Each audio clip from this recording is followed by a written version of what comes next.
Hello and welcome to another episode of Beers Per Minute.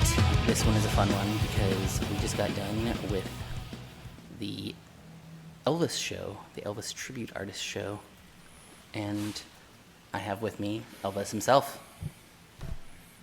Wait, right, I got paid to be Elvis tonight, so yes, you can say that. So I've actually always wondered too, like what got you into wanting to be an Elvis tribute artist? Like what made you like fancy Elvis? What made you fancy Elvis? I mean, we gotta bring it back to like the 50s. What made you fancy this person? So growing up, listening to different music, Elvis is the one that just struck that chord with me. I really liked his songs, and I got to hear, the early 50s stuff right away, but with a little mix of some of the movie songs and the 70s stuff too. So it wasn't just one era of Elvis that I remember hearing first. It was a mix, and then not only hearing the music, playing the records, whatever, being at grandparents' house or just at my home. It seemed like I could always find an Elvis movie on TV. And that's been more than 20 years ago. A lot more than 20 years ago, but it was very accessible to me, and that's just, I mean, I like a lot of music, but from the first time I heard it, Elvis was just the one that I could go to for whatever mood I wanted to be in. So if I'm already happy, I want to stay happy, I listen to Elvis. If I'm sad and want to be happy, I listen to Elvis. I won't listen to Elvis to be sad because I can't be, but I can get invested in the music. So that's something I have to watch to, even when I'm doing my shows. Because sometimes you really get into whatever you're singing. Right. And that's you have to stop yourself sometimes from doing that because you won't make it through the song. There was a couple times I could see you getting like really into it. Yeah. In a couple spots. Yeah. So there's some songs out there that I really like. A lot of the guys, when we're doing this stuff, if people want in on the secret, we kind of get tired of singing Heartbreak Hotel and Hound Dog and Jailhouse Rock and all the standards, and that's what the people want to hear. But then there will be the people in the crowd who have a little bit bigger knowledge of Elvis's music and stuff like that. So you can sing what other people might consider more obscure, but for the rest of us, it's just another song that Elvis recorded. Yeah. And even so, for us to say something's obscure, that usually means Elvis, only did like a line or two. Right. But it still counts as him recording it. Interesting. So I know I have, my daughter actually has it, the Elvis Sings Praises.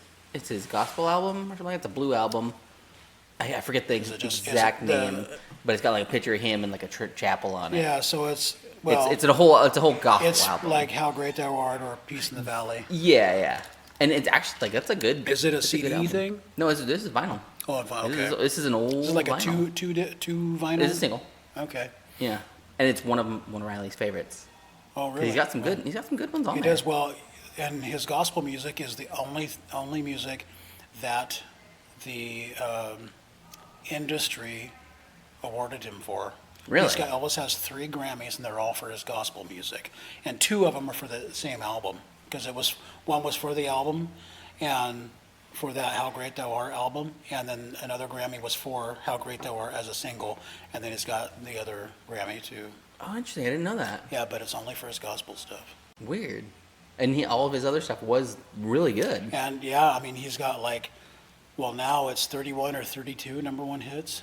Wow. Because he had 30, and then they did a DJ remixed, I think it was A Little Less Conversation. That ended up going number 1. Yeah, that one. So I think it's 31 now. Okay. but Elvis has so many gold record and platinum records that I think the last I read was you could, if you physically laid them end to end on the ground, you could circle the equator twice and then some. Whoa. And so he still, a couple of people, I think, or bands have kind of approached sales compared to what Elvis continues to do, but they still haven't beat him yet. Wow, that's crazy to think. And you got people like Garth Brooks, who's been a very popular. Thunder rolls. But and then you got bands like the Beatles who looked up to Elvis, just there's some other artists too that have. So they were the same era then, Beatles and Elvis, or was it before? Well, the Beatles. So Elvis was first. Okay.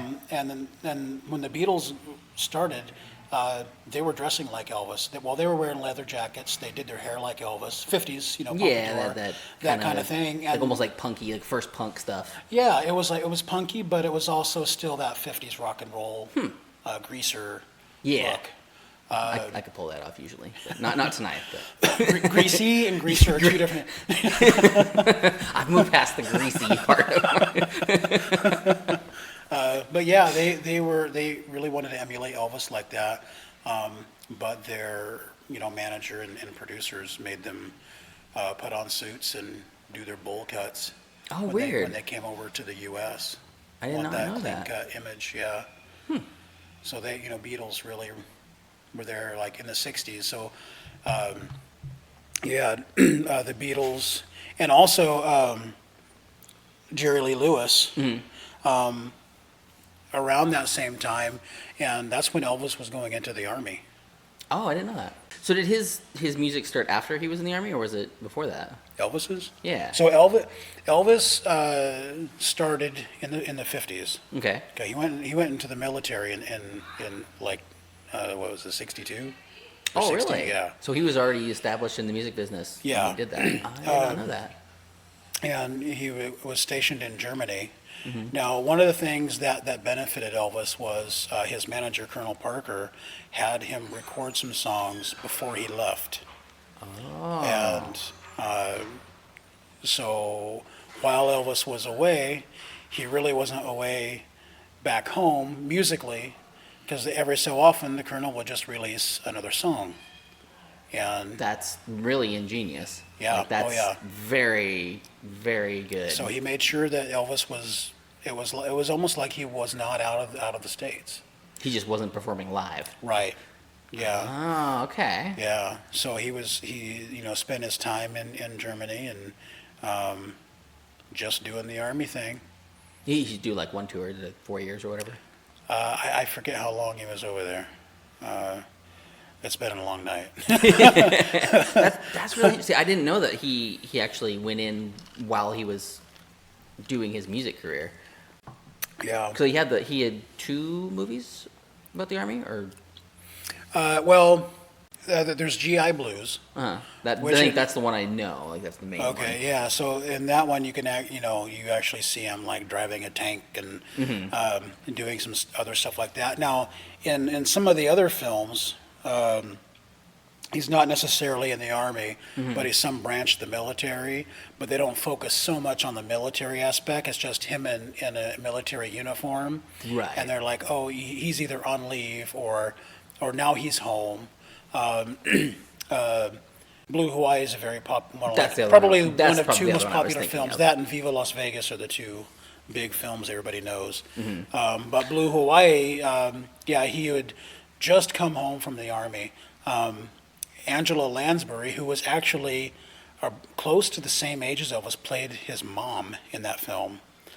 Really? And one of the funny things in there was her character kept saying, "Oh, Daddy, I'm so glad our son's home from the war." And the dad was like, "There was no war." But if I don't tell myself that, I just feel like he was over there for nothing. But yeah, so there a lot of there was definitely that military element, and I think that was a very good thing for Elvis in his career. And his manager really wanted him to do that when he got drafted. I'm sure they could have gotten out of it. Oh, yeah. because of his celebrity status. Yeah. But, he wanted to make sure that it was known that, Elvis, not in a nationalistic way, but just was here for his country Yeah. and just like anybody else, even though he wasn't just like anybody else. Exactly. Yeah, he was at like this tier of status. Yeah, he was already, went by one name. Yeah. And Private so- Elvis. Do you think they gave him that, or did they cut him some slack, or no? I ain't gonna wear no Presley. It's Elvis. Oh, what is that gonna do? It's cool. There's recordings. When they would just have house parties over in Germany, and Elvis and other friends just sitting at the piano, and I know they started singing Earth Angel, and doing some different stuff like that, and then that's where he met his wife. Oh, really? And then there's that whole story, but yeah, but it's always an interesting time especially the way his manager marketed him being gone and kept him relevant, because there was you got the Beatles coming in, and Jerry Lee Lewis was taking he was music by crazy storm too. Like his live shows were like some Right. of the and craziest. then he just destroyed himself. Jerry Lee did. Oh yeah. But I have one of his live albums. It's really good, but you can tell there's a spot in his music where it's like, well, you can't go down here the hill, buddy. But now that's somebody, like, every now and again when I see him pop up, it's cool to see them. Yeah. Even though he can't quite do all the stuff he used to. Did you see the world together apart, like right after the pandemic first started? Where it's like Jimmy and not Colbert and Kimmel. They all did like a late night thing where they had a whole bunch of like musicians tying in. Oh, it was a huge I don't know if thing. I saw that. I don't know if I watched that. It was really good. But there was one point where Elton John gave a performance, and it was not great. Where even it was to the point where he was singing "I'm Still Standing." Mm-hmm. It was not legible. He got into the chorus and like awful. Like even Jimmy Carr was like, "Well, and this year we had this thing where our national treasure had a stroke on worldwide television." I love Jimmy It Carr. was so bad. Like me and Bob were like, "Oh my, why? No, cut it, stop." Because you couldn't understand him at all. Like you could do the music, but Yeah. the words weren't there. Wow. Elvis didn't when he stopped making music. He was still legible and was able to put that stuff out. There were some moments toward the end of his life there that, and you can see some of it from video, where he probably shouldn't have been out on stage. He was just in such a poor condition health-wise, very bloated. Yeah. He was only about 250 pounds, and which That's not that. it wasn't really that big. People act like he was like 600 pounds, and Yeah, no, he was it just wasn't that. So with sorry, I'm tired. You're right. Power of editing. With him, powering through like that. He really, what impressed me most is that he still had his voice. Did he? Just doing these power songs like Hurt and Unchained Melody, and he'd throw it back on that rare occasion and do something from the 50s, there's a song called Trying to Get to You that his dad really liked, and he didn't do it too often later on, but he could really do these powerful, very operatic songs, and you can see that evolution in his career, because you've got the 50s, which is more, he's that teenager, that bubblegum music, Very fast and just kind of loud. yeah, and, very fast. There's some the ballads too, like "Love Me Tender" and Right. and "Are You Lonesome Tonight" and stuff like that. but just very, and then even in the '60s, you still got that good mix of stuff. You got the singles that he did, and then the movie songs. But you can see that the evolution, because he was, and he was getting older, but I mean, he was only 42 when he passed, so he was not an old guy. Yeah, he wasn't really.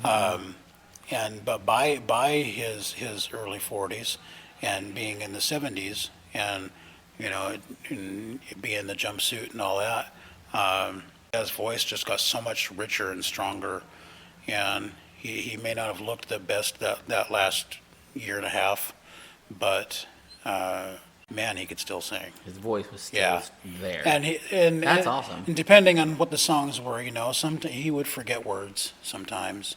But Elvis also liked to have fun on stage, and maybe whatever the joke he was making wasn't even that funny, but it was just the situation of it. He would joke for the sake of joking. Yeah.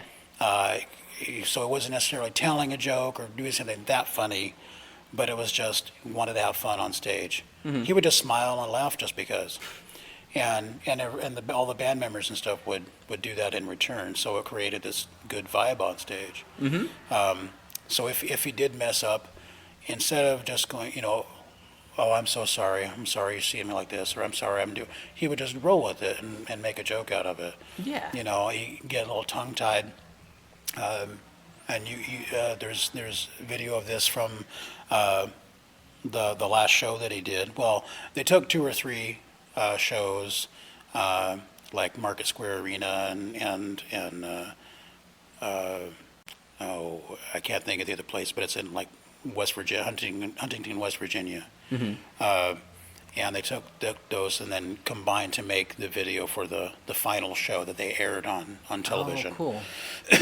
I actually have the video, all 3 videos. Each performance? Each for show, Oh, cool. So you can compare like what they picked and chose. And it's late. But you can, it's that time of night. you can see where he would like get tongue-tied, like during Are You Lonesome Tonight. So he did get a little tongue-tied, and then if he forgot the words at the same time too, you couldn't really tell, but he'd stumble over himself and just ends up going plus text. Yeah. And so he was able to roll with it, make a joke, and the crowd still loved that. It's just part of the magic of watching an entertainer.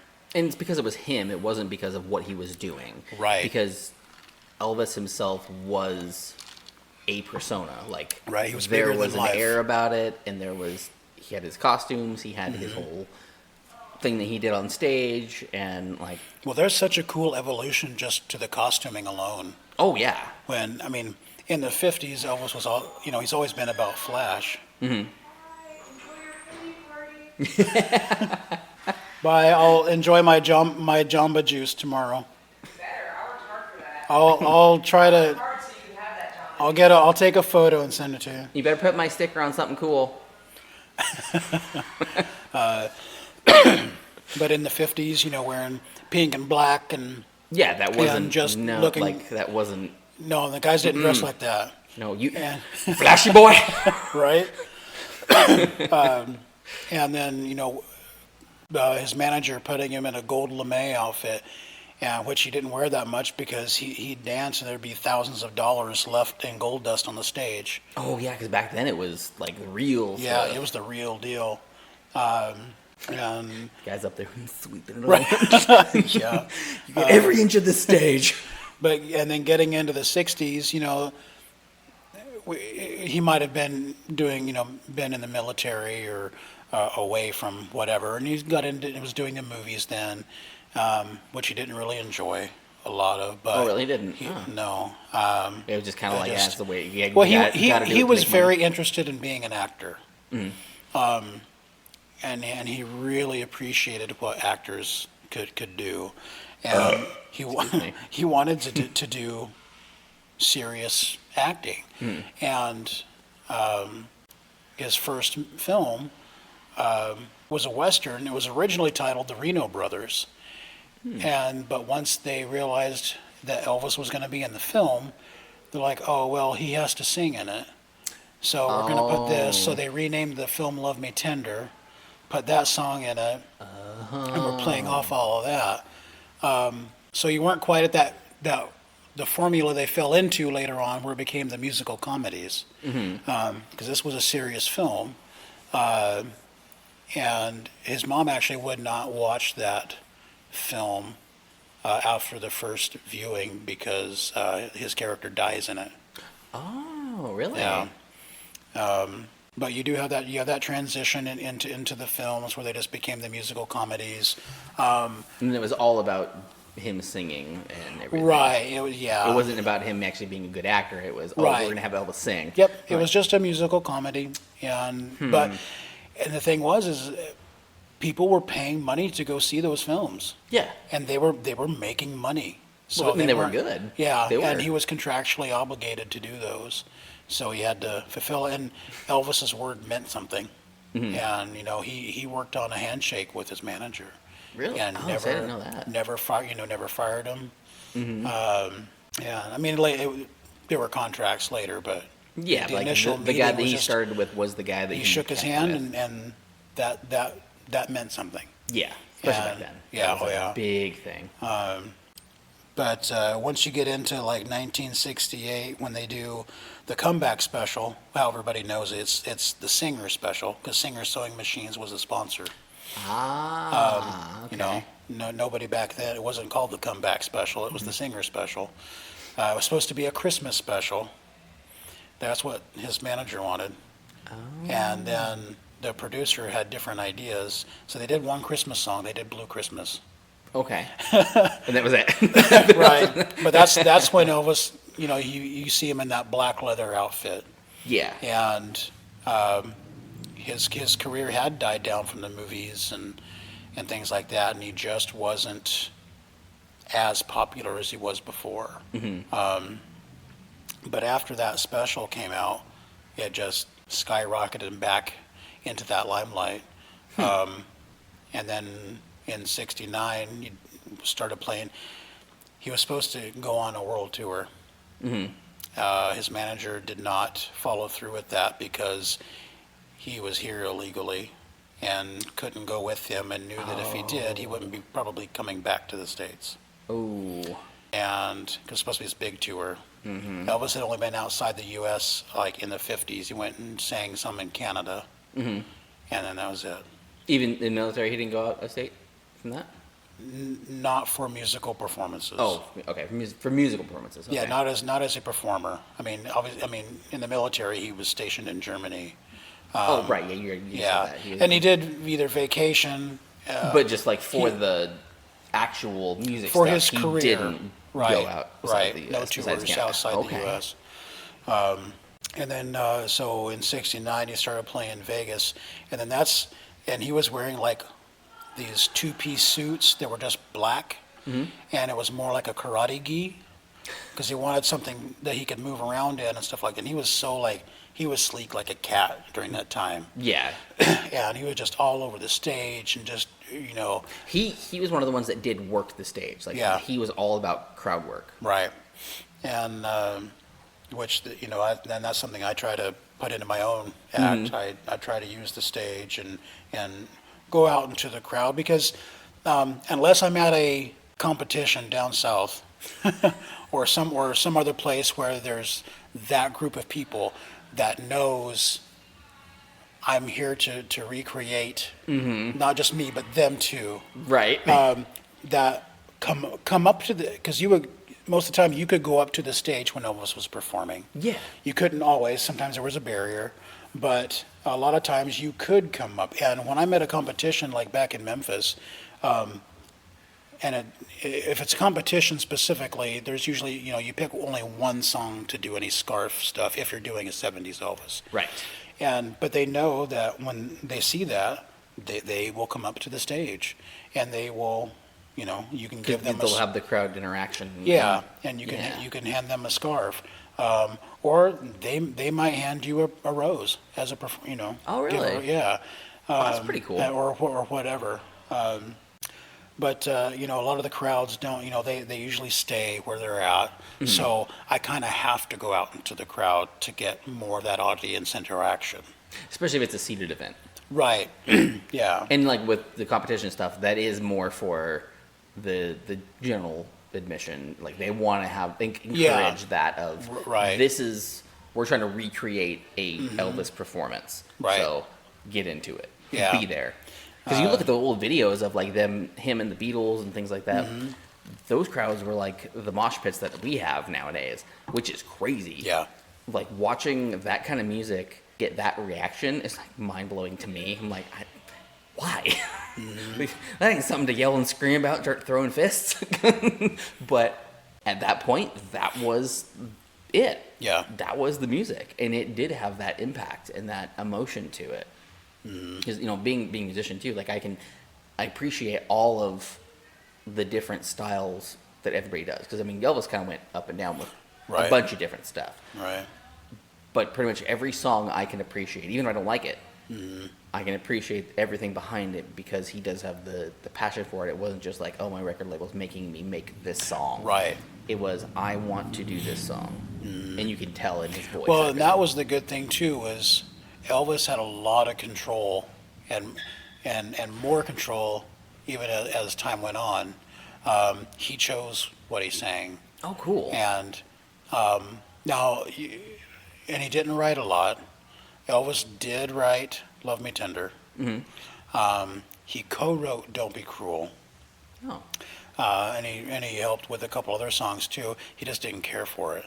Just the writing aspect? Right. Oh, okay. You will find many other songs. They have his name on it, but that's only because he not as a songwriter, but they're his arrangements. But he also owned the songs. Yeah. His manager wanted to get the rights to have Elvis record Dolly Parton's "I Will Always Love You." Dolly was ecstatic. I would love Elvis to record my song. But Parker was like, well, I want to buy the song. Oh. And Dolly wouldn't sell it, which was smart. That was the good thing to do. You know, that many people have recorded that and gotten permission to do it. And Dolly loves it when other artists cover her stuff. But it's still Dolly's song. That's hers, yeah. You know, had they bought it, then it would have become an Elvis thing. It would have been, Elvis's song performed by Dolly Parton. Right. Like, yeah, that, man. Yeah. There's a lot of those weird little things like that you don't think about in the music industry, of owning a song or letting somebody use it, or like the whole copyright stuff too. Like that's such a big black hole. Right. That I don't understand. Yeah, it gets very intricate. You know, having the rights to something can mean that you own it, or it just means you have the right to use it in a certain way. It's like NFTs. Does anybody fully understand NFTs? No, nobody understands NFTs. I can tell you that right now. But even the guy who created NFTs does not know what NFTs are. I forgot what I was going to say. Talk about copyrights and stuff. Oh, yeah. Nope, it's gone. I almost had it, but it left. It's close. We were talking about Dolly and her keeping her. Right, yeah, and doing the rights and whether you own it or whether you just. Oh, now I remember what I was going to say. There it is. Even when it comes to like the tracks that I use for my show, I can use these tracks and I can do as many shows as I want. I don't have to pay any royalties for that. I would have to pay royalties if I use these tracks in advertising. Yes. You try to monetize it. Right. So there are things like that for the companies making the tracks as well, because they can license their tracks as a karaoke track, or I forget what the other term is, you know, just as if it's I guess backing track. I guess. But you have at least two different options of licensing, and you just got to choose which one's going to work best for you.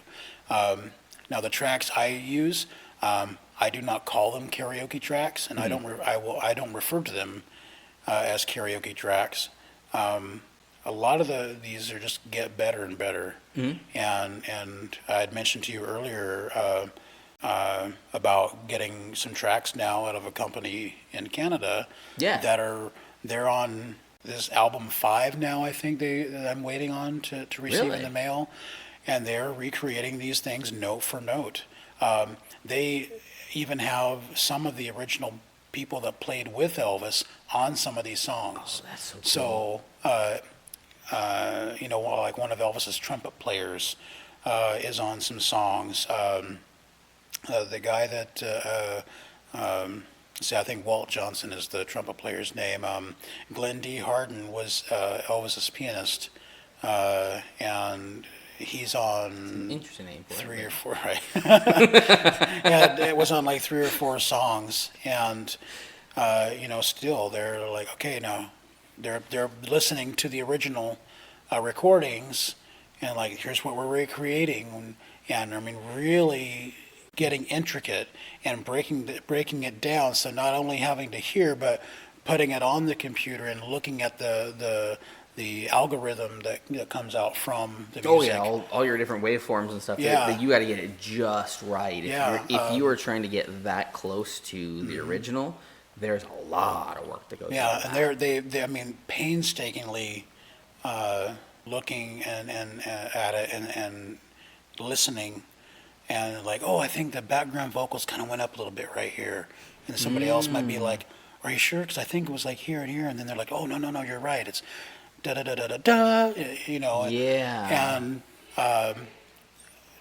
getting and recording all the parts for it, and the guy, the main guy from it, the husband and wife that creates these tracks, he's a drummer, and he does other stuff too, but he looks at what Elvis's drummer Ronnie Tutt was using at that time, the brand of drum, what color the drum kit was. I mean, because that's something that's very Thank you. See you later. And taking off. Was that?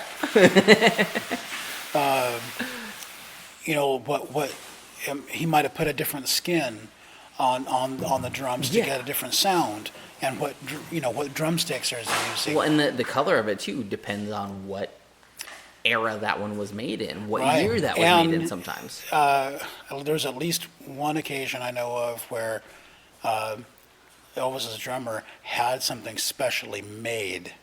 Ooh. So that became kind of a pain, I guess, trying to track the stuff down and trying to get this that particular exact sound. Yeah. Oh, yeah. and I think he's got most of what he's tried to look for. But that's the kind of detail they're putting into these tracks. And when I hear, you can go like on YouTube, and they're called EP Project, by the way. EP Project, check them out. You can go on YouTube, and they will play the original track and then let it bleed into their stuff, and then you'll hear the original again and just kind of just like show you how close they're getting. Yes. Oh, that's cool. Yeah. And it's usually and like sometimes when I'm listening to that, I don't really notice I know the difference only because there's no vocals from for the Elvis part. Right. The background singers are all there, the music's there, but so sometimes I only know because I'm like, oh, this is their track because there's no Elvis singing. Oh. But then it'll come back in, and you can see where it's like almost seamless, and it's so close. It's those songs like now most of and they've done only the 70s stuff. Mm-hmm. So, and there are some duplicate songs like Can't Help Falling in Love and. Yes, yeah. And this is where we take a break. Careful, don't strain it. That'll be the point you hurt yourself. Stepped up on stage. Oh, God. Got to be careful about that after a show. It's like you're in those boots and stuff, and while it's going on, usually you're okay. you're feeling it, and then after you get out and you change, and then you sit for a minute, and you're like, oh no. Yep. I've done too much. That last number was just a little too, 30 seconds too long. Oh, we were talking about tracks and stuff. Yeah, that group is just amazing. And there's been some other companies that have made some stuff that sounded really good, and it's been really close. But it just adds so much more authenticity to a show. Yeah. And because we all can't have bands back here, and Right. and that's what's nice about competition sometimes is a lot of time, like if it's a preliminary rounds, we are singing with tracks, but by the finals of a competition, thank you, we would get to sing with a live band. That's really cool. And There's nothing better than having a live band behind you. right. So and I haven't heard so, that in a while. That's fine. I've gotten to sing with a couple of different tribute bands that are specifically Elvis tribute bands. So they're paying attention to stuff, and they can break down like, oh, this is the 1969 version of Johnny Be Good, or Okay. or it's the 77 version. Because they change it up just a little bit. They right. add something or they take away something or something like that. Right, Yeah, okay. and two, like if you're doing like a 1969 set, some of the songs have a lot more drive in them. They do. Yeah. And then if you get into the 70s, they tend to slow down, but it just depends on what it is, really. So yeah, the getting to sing with a live band is cool, as long as you're familiar with them. Because sometimes, the tracks we're used to. They play the same every time, and we know they're not going to hold that note just a little longer or whatever, so we know what we're supposed to I'm not going sing. to throw a squeal in there just because. Right. And so there are times when singing with a live band is a little scary if you're not that familiar with them or haven't got to sing with them before. You guys usually get to practice beforehand? Or with them or not? No, not really. Oh, interesting. Because they're in a competition setting. They're going to do what they need to do. They're going to play it the way it was played. Right. But sometimes you can hear their music before. You might, like one band had I haven't been on the website in a long time, but they had samples of their music. Oh, cool. And some of it you could even purchase. Just so you can kind of get the feel of it and Right. just what you're so kinda just like getting the into. other tracks, they would just record these and then you could buy them, use them in your shows and stuff. Yeah. But not to the detail that like EP Project is doing. Yeah, seems like they're doing like real deep and yeah. getting it as close as possible yeah. to the original. I could not fathom anybody attempting to be more detailed than what they've done, because it's so detailed. Well, I noticed that the tracks you have from their songs were very high quality, and you can tell the difference between one that's good and like one that's like, Right. well, this is a cover, but it's not. Right. The bass isn't there, or the drum isn't quite as heavy, or Yeah. something's just off a little bit. But then that also stops it, so you don't have to pay royalties for it because now it's not the exact same song. Right. It's just a little different. Right. Yep. Yeah, that's another thing too with the cheaper tracks, or the more not necessarily cheaper. I call those ones the Casio tracks. Right. I remember those little 16 key. Do do do do do do do. There's nothing worse than a song like comes out on the radio, but it sounds like you just pushed the demo version on one of those old keyboards. I'm like, oh my god, get that out of here. I can't. With that stupid bass and that you can tell. Oh, Yeah. but yours are always really good. And Yeah, tonight's show was awesome. You did Good. very, very good. Like, it's been a while since I've seen you perform too. Yeah. And Yeah. you did well. We had little adjustments we had to make. Oh, but yeah. then I noticed that too, it was from song to song too. Right. Because you had the ones that were the super high quality ones, but then Right. the next one would be just a little bit lower, so I turned up or whatever. Yeah, yeah. But other than that, like it was awesome. Good. Yeah, that it felt really good tonight. I haven't done a show since December. Oh wow. Yeah. Just I mean, even now, people are finally getting back into the swing of doing things, and places are finally, holding events, Yeah. and it's just things are calming down a little bit. It's been a long couple years, or 3, and people are finally ready. They're wanting to go back out again, and it's funny, Elvis is still a draw. It has its place, just like a lot of other, people that are doing music right now. Everybody's got their niche, and I was really glad we had a full room in here tonight. We probably had about 50 people in here, I think so. About something that, like yeah. that. I know the last time I looked at ticket sales, it was like 46, I think, was the number. But we had a couple additions. Stragglers. Yeah. And I noticed there was a couple people standing in the back too. Yeah. Yeah. Which that's cool. Like yeah. getting to where people just come in and just stand there, like that.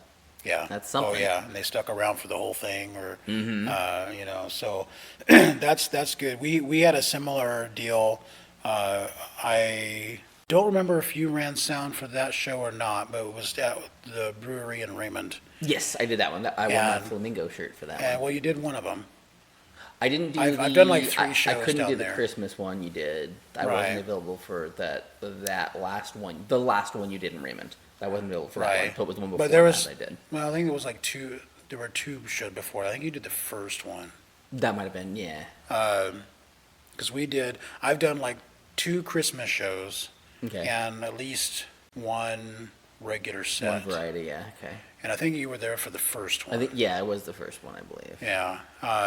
It wasn't That was the one that was standing room only. Yeah, that one. We That didn't- one was really. We good. didn't do a ticketed event. It was a paid gig for me, so. That one was good because that was where you got some old granny panties flung up at you. Well, you would have seen some tonight. I know, I missed that. You would have That seen been some great. tonight. But hopefully next time we do a show, whether it's here or somewhere else, they'll be able to attend. You had the one fan right in the front, and I recognized her, and I knew like she was locked onto you the whole as soon as you started, like that. You could tell she had a passion for it. Like she probably had saw him when he was when she was a teenager, and the way that you performed, you could see it in her that it made her think of the original stuff. Yeah. And that's really cool to see too, because it shows your talent too of how well you do. That it makes them it reminds them of that exact performance, or brings those memories back up to them. Right, and that's one of the best things about doing this kind of a show is, you get all ages now, and you've got Yeah, that little guy that was really good. right. Oh yeah, That was cool. Got to start them young. You get the little kids who they like all the fast songs, but you even though there's that mix, you still have that crowd that grew up with Elvis, or or eventually came into Elvis and his music, and most people that come to this show have an Elvis story. They saw Elvis, or their cousin knew Elvis, or some sort of thing. And even if they aren't necessarily a huge Elvis fan, it brings back memories of other family members.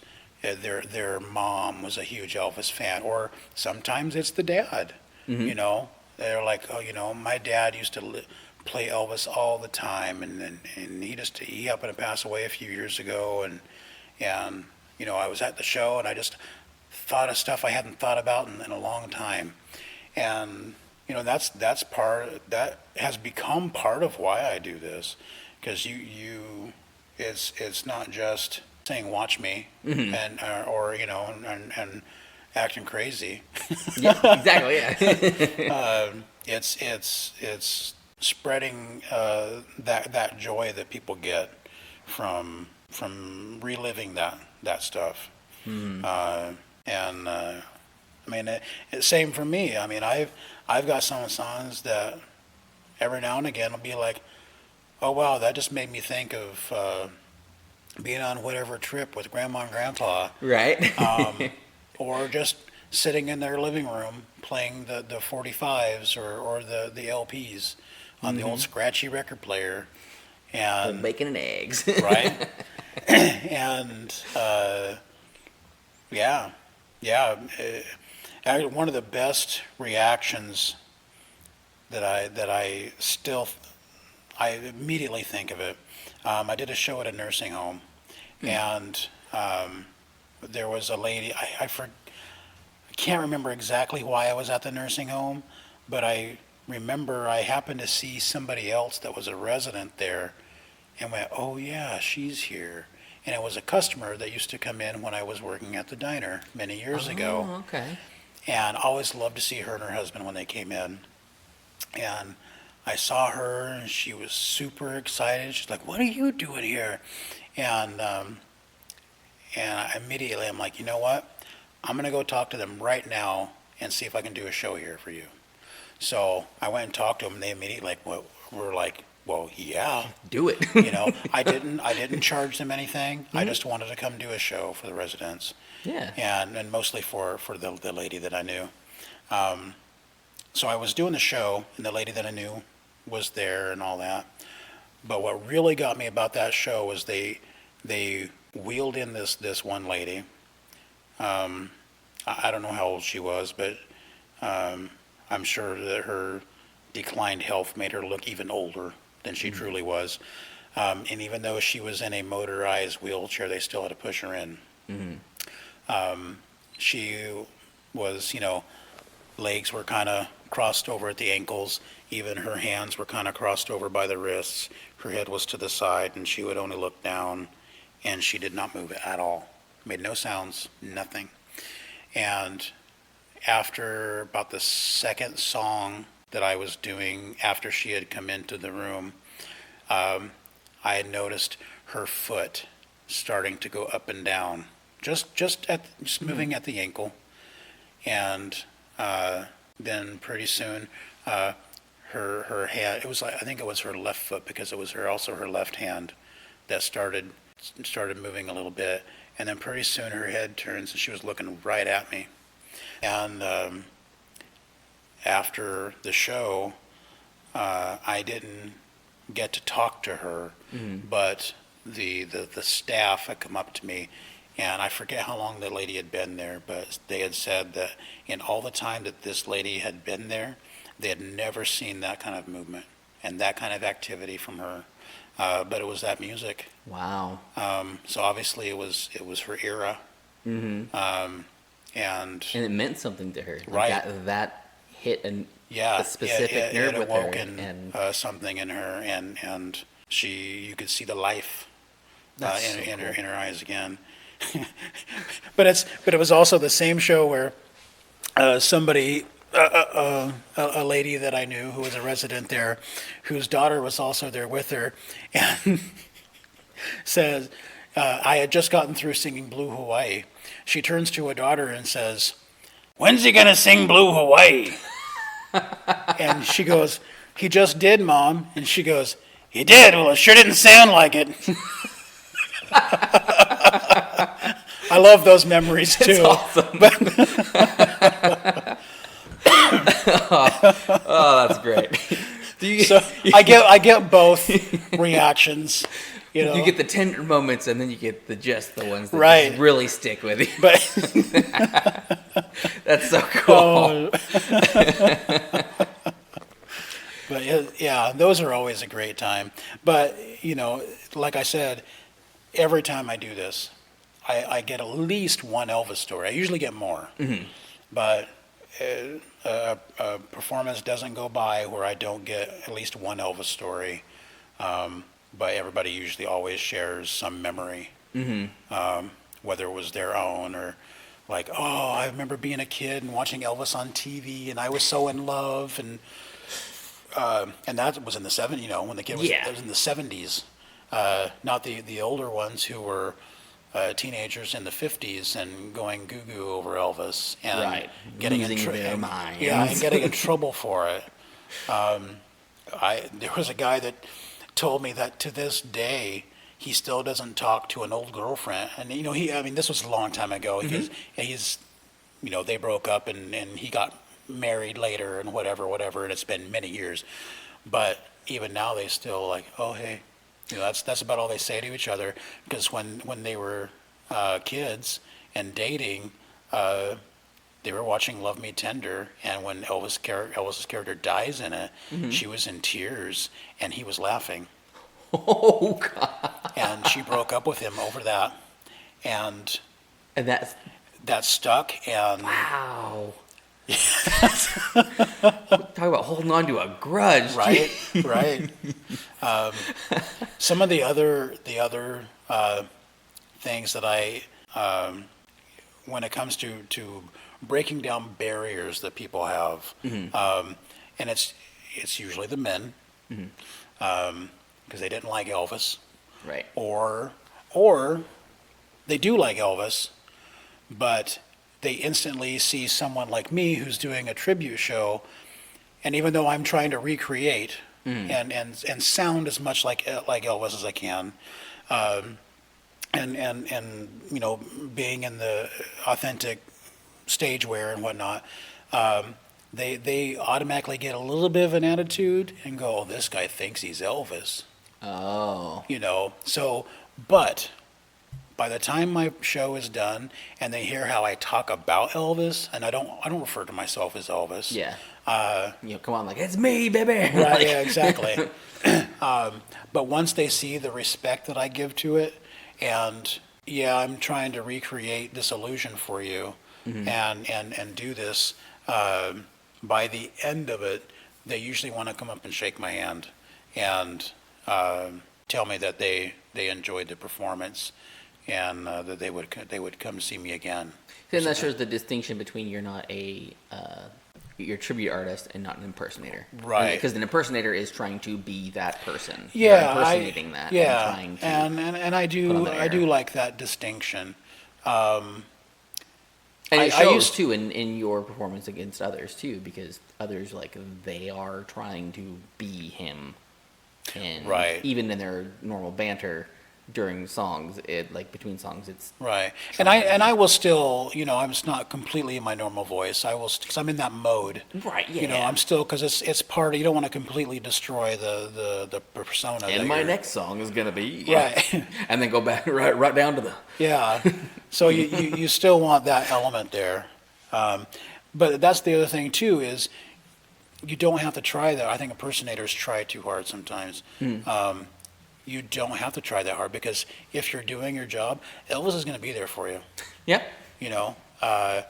And because I'm doing stuff, and now even though it's more natural for me now from like mannerisms and things like that, and I don't think about it. I just naturally am holding my hands a certain way, or curling my lip, and you don't have to constantly overdo the lip curl. Constant. Yeah. It's how I am. Right. Yeah. You Because he didn't do that very often, like, really. That was more of a 50s thing. Yeah. And he would intentionally curl his lip because he thought it would look cool. But and- it even wasn't like Yeah. a huge thing. that he And did. then like in the '68 comeback special, he even made fun of it. They're sitting down and get ready to go into a song, and he's like, "Wait a minute, man, something's wrong with my lip." That's funny. And they're kind of laughing. And he's like, "I did 28 pictures like that, baby." And So that's pretty funny. that shows a good sense of humor. yeah, but that stuck, so it became a thing. So when you mention Elvis, people know sideburns, they know blue suede shoes, and they know the lip curl. And they think of hound dogs. And That's it. right, yeah, and and a lot of times they expect a pompadour for a hairstyle. Now that's a '50s thing. Yep. I used to do that with my hair. Yeah, I could pull it off, dude. so it's all that stuff coming together is very interesting when people are watching, and you get to dismiss some of the negativity that they might have toward. And it's not a personal thing; it's just toward people who, in general, performers like that, I guess. Yeah. Yeah, it's like no. Impersonators, in their opinion of what an impersonator is. Yeah. Then that's what they go off of. But then once Right. they see the distinction, then they know, like, oh. Yeah, because to me, when you say, "Oh, I do impersonations," that usually refers to a comedic act. Yes. So, like Sammy Davis Jr. defined an impersonator as someone who takes the most characteristically recognizable aspects of a person and over-exaggerates them. And when you do that, it becomes a comedy act. And that makes so if I'm going to much go sense see, saying that too. I'll usually call them impressionists Mm-hmm. because that doesn't, and usually those are funny too. But if you say, celebrity impersonator, da da da, I'm expecting a comedy act most of the time, Yeah. and that's fine. I'm going in for that, and I know that's what they're doing, and so when I see some, like if I say, Elvis impersonator Joe Blow, I will usually avoid that. Yeah. I won't go. But if I see Elvis Tribute Artist, whoever, I'm more apt to buy a ticket for that person, and I will go watch those. Yeah. Now, just because impersonator might be in the company name won't stop me from saying something, because I understand what they're trying to tell me what the show is. But it's also the setting, and usually you can see what some of the material is. Yeah, I'll like sometimes like obvious this is going to be more of like a jokey. This guy's just trying Right. to be like nichey. Yeah, but if they're promoting like a musical review, and but you also have to watch when you do see like tribute show. Sometimes that can just be somebody singing the songs of a certain artist. Right. They're not doing an impersonation, or they're not trying to, do like I do and try to recreate stuff. They're just singing those artists or that band's songs, and it's still a tribute act. Right. Which that's another that kind of ties back into the rights thing. Is you have to distinguish yourself as a tribute act. So that gray area comes in when you get like one of the old, Motown groups like the Temptations or the Platters or whoever, and I mean these days, Earth, Wind, Fire. right? You don't have all the original members anymore. No. And for a long time, it'd get down to one original member. So it'd be this featuring this band. Right. Yeah. And so you do have to watch for that too. And then after a while, you have no original members at all, but they're still using the name of the band. So lots of variations to that, but there's legalities involved with it too. Yeah. There's a lot of stuff. I don't know if you remember. There was a band, but it was mostly for a TV show. Sha Na Na. I remember the name. Yes. Okay. I can't remember. Wait. There was a guy, I can't remember his actual name, but his character name was Bowser, and he was the bass singer of the group, and he just did the muscle shirt, pompadour, greaser look. But he did a lot of court appearances later on, helping to get some of those rules established to get people identified as tribute acts. Because Sha Na Na was a tribute act. They were just a cover band. Yeah. And like I said, it was really just for the TV show. But I keep hitting the mic. Audio texture. They keep they would still go out and do shows and stuff. But they didn't do any original music. It was all just covers. And they were mainly like 50s era. They were singing Earth Angel and any of the Runaway and doing all the popular stuff like that. But yeah, he was very much involved in helping get legislation through and wanting to make sure that, because people were making money off of the name of a group, just calling themselves whatever. And it's like, well, that's not. There were no original members or whatever, and it's like you can't do that. You're not that group, even though you were doing their songs. Yeah. But yeah, so I thought that was really cool. Yeah, that's really interesting. I didn't know a lot of that.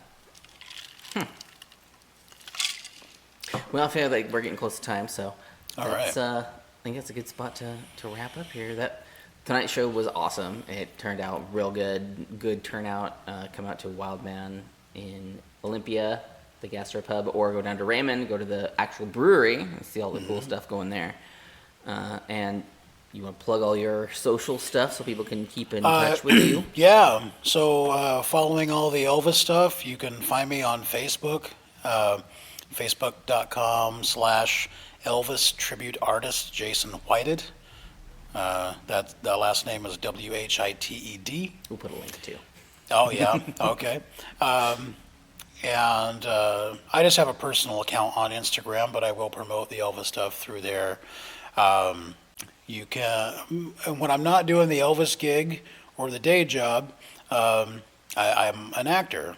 You can look me up on IMDb, or oh gosh, you can probably just Google me. Oh, I don't know if you want to do that though. I'm not on those sites, as far as I know. But yeah, you can check out some of my films. I've got some stuff. Just you can type my name in, like on Amazon. You can find Dead Faith. That was a pretty good one. Yeah, and that in particular, Dead Faith, which we did with my group Pale Horse Films. That's available for rent or purchase on Amazon, as well as our series Capital Murder and a short film Training Grounds. A little known secret, we actually released Dead Faith and also Training Grounds for free on Facebook. Ah. So the only one you would really have to pay for is Capital Murder on Amazon. And that's a good series too. Thank that you. one's a good one. And that put a lot of work into that. It's based here in Olympia. Yeah, events are taking place in the Olympia area, and also, we involve like Raymond and Aberdeen and stuff like that. Some not necessarily by name, but there are some locations that are used. Some are strategically used and meant to be that far away from Olympia. Other places we just happen to use, and we're just. If you recognize it, if you know it, you know it. If not, then you don't know any different. Yeah. And I've done some other stuff too that you can find on other platforms. But if you check me out on IMDb, you'll see all those, and find a way to find your favorite streaming service, hopefully, and be able to check those out. We could sure use the support. Yeah. We'll put a link down in the description for all this stuff. So again, thank you again for showing up on our show here, even though I'm minus 2 people. But this is fun. This is very fun, and I look forward to working with you again, having you back on. Yeah, thank you. It's been fun, and I look forward to the next visit, and we'll see which incarnation of me you get for that. Ooh, I don't know. There's a broad spectrum when it comes to that. Bye.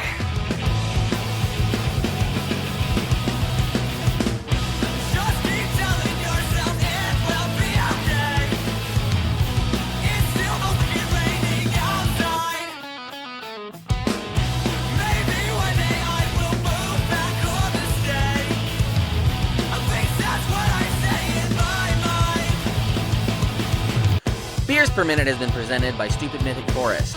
New episodes come out on Wednesday at 8 a.m. Don't forget to rate and subscribe so you never miss a thing.